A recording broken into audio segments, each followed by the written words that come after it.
नवरात्रि की समाप्ति के बाद जौ, जवारे, अखंड ज्योति और नारियल का वास्तु और धार्मिक नियमों के अनुसार क्या करना चाहिए, इसकी विस्तृत जानकारी इस प्रकार है। 1. जौ, जवारे का क्या करें। नवरात्रि में कलश के पास बोए गए जौ, जिन्हें जवारे भी कहा जाता है, उन्हें घर की समृद्धि और खुशहाली का प्रतीक माना जाता है। विसर्जन और प्रयोग। जवारों को कलश से निकालकर पवित्र नदी या तालाब में विसर्जित करना शुभ माना जाता है। विसर्जन से पहले देवी मां से प्रार्थना जरूर करें। अगर विसर्जन संभव न हो तो आप इन्हें किसी गमले या क्यारी में मिट्टी में लगा सकते हैं। वास्तु और धन वृद्धि के लिए उपाय। कुछ जवारों को निकालकर लाल कपड़े में लपेटकर अपनी तिजोरी, धन रखने के स्थान या दुकान की गद्दी में रखना अत्यंत शुभ माना जाता है।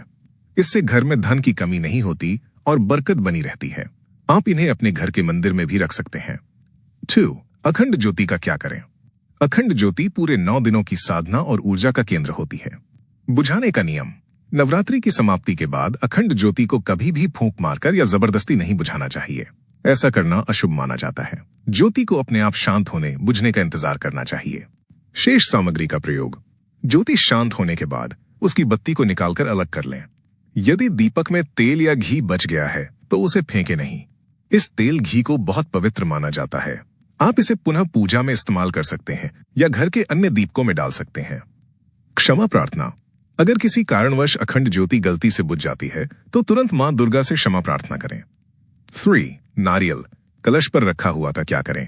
कलश पर रखा नारियल भी पूजा के कारण अत्यंत पवित्र और ऊर्जावान हो जाता है। प्रसाद के रूप में सबसे सरल और शुभ तरीका यह है कि नारियल को तोड़कर परिवार के सदस्यों और आस पड़ोस में प्रसाद के रूप में बांट दें। ये मां का आशीर्वाद माना जाता है। धन वृद्धि के लिए उपाय। यदि आप प्रसाद नहीं बनाना चाहते तो नारियल को एक लाल कपड़े में लपेटकर अपने मंदिर में या तिजोरी में रख सकते हैं।